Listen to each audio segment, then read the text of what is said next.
So do you struggle with worry and anxiety, and you need to find victory by putting on the whole armor of God? One way of putting on the armor of God is through Bible verses. And I have 12 uplifting verses that you can get through the blog post that you can go to in the description box below. But I'm going to talk about it for a few minutes and just help you to maybe calm down, because worry and anxiety is so big these days. And we're hearing about wars in the Middle East and attacks, and you have your own things going on in your life, even though we live in a peaceful time right now in the United States. I don't know about the country you might live in, but we always are being tempted to worry, and that can go into an anxiety, which to me is a step further. And so we're going to learn how to do this. And you may be calm on the outside, but you have anxious thoughts constantly spinning around in your head. And it's easy to get into that headspace where your thoughts are anxious much of the time. And I'll give you an example. When I was 15, my grandma was anxious that I would fall out of off the little porch she had upstairs. And I don't know why, or I didn't know why then, but I understand now, because the older you get, the more experiences you've seen, and you've seen things happen, these things make you fearful. And she was also afraid if I crossed the street, which literally had no traffic on it, and it was just in a little town. It was a mile by a mile in New Jersey on the coast. It was really a neat town, but she was afraid if I'd cross the street to go get a newspaper, a magazine from somebody across the street for her. And so as I get older, I can identify this. I have children of my own. They've grown now, and it seems like your fears can get greater as you're a parent, or somewhere, maybe not even when you're a parent, maybe as you become a grandma.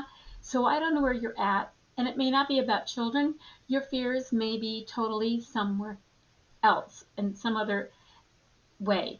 And so I just want to help you, because we have answers in the scriptures that can help us. Jesus can help us. He calmed the sea, and he can calm our hearts.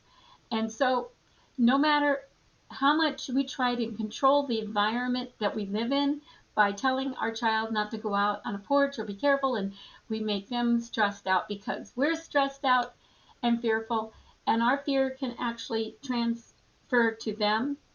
So we want to make sure everybody's safe around us. We want to, as women, maybe even control the people around us and keep them safe. It's a protecting, motherly, grandmotherly type of thing that we do.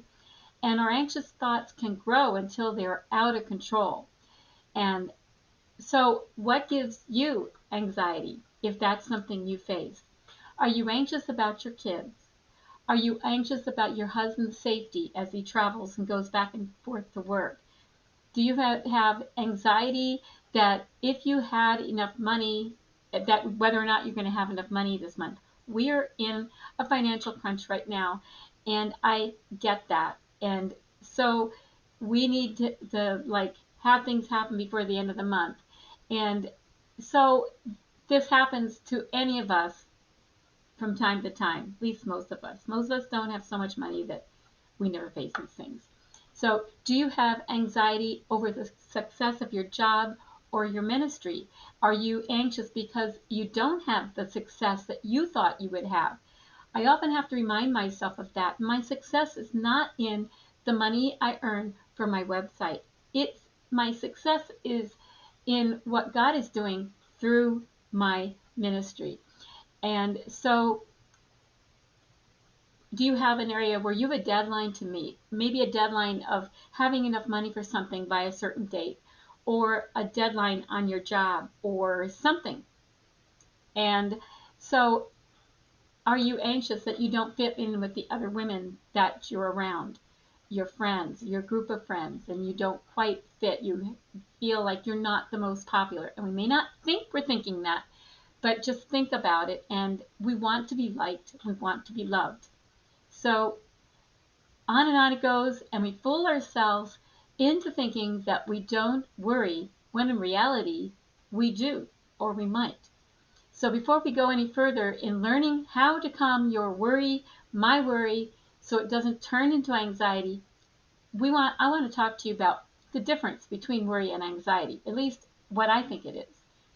And also if you go to the web page, I'll be putting the link in the description if you find it on YouTube. If you're on my blog, then you found the video in the blog post. But there are Bible journaling pictures that I included in on that, because that often is what calms my anxiety.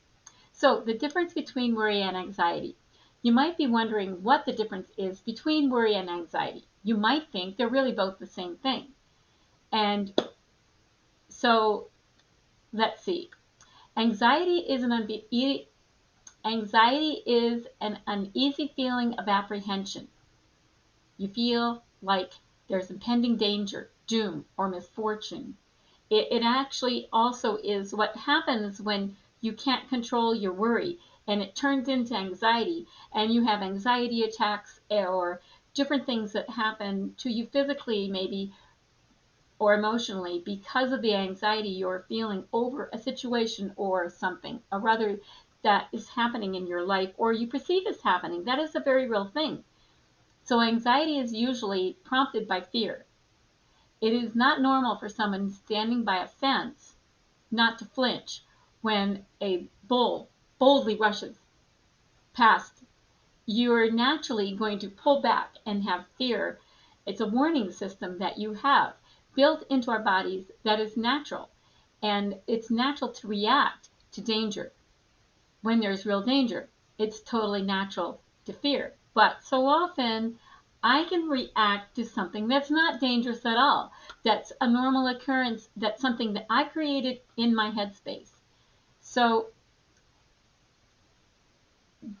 the thought pattern of anxiety, thoughts influence your feelings and behaviors so much. That is why it's so important to get control of your worried thoughts by letting go of worry and allowing God to calm your anxiety. And I'll give you an example. One thing I get fearful of is when I'm not the driver and my husband's driving. And I think, if I was to be honest with myself, it's a control issue because I don't have the wheel in my hand. And I might think I would drive slower in this situation. I would not get so close to that car in front. Or I would be more patient when that truck in front is going slowly up the hill. And I wouldn't do this, I wouldn't do that. And on it goes, and it creates worry, thoughts in my head about what I think he's doing that might come out in words that then create an anxiety in my whole body where I can actually feel my stomach clenching up and my whole body tensing. Not a good thing. So that's one of the things that I use these verses for, and you can use them and apply them to whatever you are going through in your life. I'm going to quickly read them, but you can get these through the blog post, the link in the blog post. And my God shall supply all you need according to his riches and glory by Christ Jesus. That's Philippians 4:19. Good if you're worrying about money or something you need, anything like that. Okay. Come to me, all you who labor and are heavy laden, and I will give you rest. Take my yoke upon you and learn from me, for I am gentle and lowly in heart, and you will find rest for your souls. For my yoke is easy and my burden is light. That's Matthew 11:12 through 30. So John 14:27. Oh, and that one's good when you're just doing too much. And the worry comes out of overwhelm because you've got so much on your plate that you don't know what you need to do first. My problem. Okay, John 14:27 is peace I leave with you. My peace I give to you. Not as the world gives do I give to you. Let not your heart be troubled, neither let it be afraid. We are warned, are reminded over and over in the Bible not to fear, not to be afraid. Apply that to whatever you are losing your peace over and you're taking on fear and anxiety.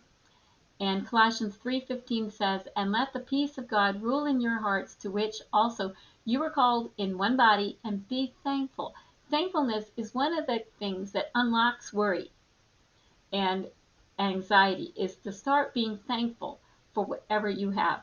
Like, for instance, with my husband, thank the Lord that he actually is a safe driver. He actually hasn't had too many accidents over the years, very minor ones. So Thessalonians 2, 2 Thessalonians 3:16 says, now may the Lord of peace himself give you peace always, in every way. The Lord be with you all. Okay, so there's another one, that if you don't have peace, you're worrying, maybe an anxiety is hit, this verse is good for you also. And in Psalm 55:22 says, cast your burden on the Lord, and he shall sustain you. He shall never permit the righteous to be moved. That is so good. If you're following the Lord, you keep his commands, and you do the things that he talks to you about doing in the Bible, this verse is like tell him about everything you're facing. Talk to him. Tell him about it. And then 1 Peter 5:6-8 says, therefore, humble yourself under the mighty hand of God, that he may exalt you in due time, casting all your care upon him, for he cares for you. Be sober, be vigilant, because your adversary, the devil, walks about like a roaring lion, seeking whom he may devour.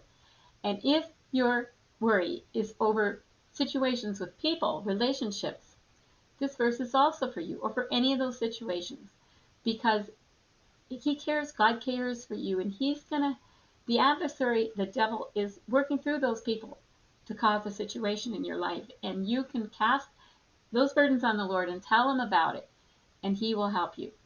Hebrews 13:5-6 says, let your conduct be without covetousness, which is wanting something else, like what you see in Walmart, what you see in a store, or somebody else wearing what they have in their life or physical possessions. So let your conduct be without covetousness. Be content with such things as you have. For he himself has said, I will never leave you, nor forsake you. So we may boldly say, the Lord is my helper, I will not fear. What can man do for me? I've been reading through Deuteronomy and Joshua, and that Lord will not forsake you. He'll never leave you. It's a theme in those two books. So that if you go back and read through Deuteronomy and Joshua, you'll see a situation where God was with Moses, God was with Joshua, and he promised that he wouldn't leave either one of them or the people of Israel that they were leading. So Psalm 50, and he will also not leave you. So Psalm 56:3 says, whenever I'm afraid, I will trust in you. That's precious. A short verse that just reassures you. Trust in the Lord with all your heart, and lean not unto your own understanding, the things you think can happen with the situation. In all your ways acknowledge him, and he shall direct your paths. He will. He'll direct your paths. The situation may not change, but he'll direct you through that situation, and he will be there for you. And the last one is Philippians 4:6-7. Be anxious for nothing, but in everything by prayer and supplication with thanksgiving, let your requests be made known to God, and the peace of God, which surpasses all understanding, will guard your hearts and your mind through Christ Jesus. A great verse to claim that you don't have anything to be anxious for. God says, don't be anxious for anything, but talk to him about it. But in prayer, in supplication, with thanksgiving, the key that unlocks the worry, and let your requests be made known to God, and he will give you peace, just like he calmed the storm with the disciples when they were fearful of the storm. Your storm, he will calm. So when fear is greater than real danger, worry becomes anxiety. A good thing to remember, because that's why we need these verses. And here are a few ways to ease your worry and anxiety. Reading or memorizing these 12 verses that I just read through. Prayer is another one. Exercise, an amazing one. It seems like it doesn't have anything to do with a spiritual aspect, but exercising every day, or pretty much every day, or 3 times a week, or once a week, will start to unlock your anxiety. Doing a puzzle, just something that will relax you. It doesn't have to be a puzzle. For me, it's coloring and doing Bible journaling. That relaxes me more than anything. And intentionally taking some deep breaths and just go, I don't mean any new age type of thing. Just breathe. God gave us the ability to breathe. Take in some deep breaths, and it puts oxygen into your blood. That's just the physical thing it does for you, and it goes to your brain, and it starts to relax your spirit. But there is nothing in this world that compares to committing these 12 verses to memory by putting them around your home to remind yourself about how God encourages you not to worry. God doesn't just command us not to fear, but gives us verses that build a strong relationship with Him to help us stand firm against the adversary and not to worry. So, did these 12 verses uplift your heart today? Let me know in the comments what they've done for you. Do you have a verse or passage that encourages you that you might want to add to these? And are you living fearlessly because your hope is in God? So these 12 verses for unlocking worry and anxiety you can find in the graphic link at the bottom of the post in my blog post, my article, that you can find down in the description box if you're on your YouTube. So I hope that this really encouraged you. It did me. Even preparing this for you, it starts to unlock my worry. So have a wonderful day. Bye.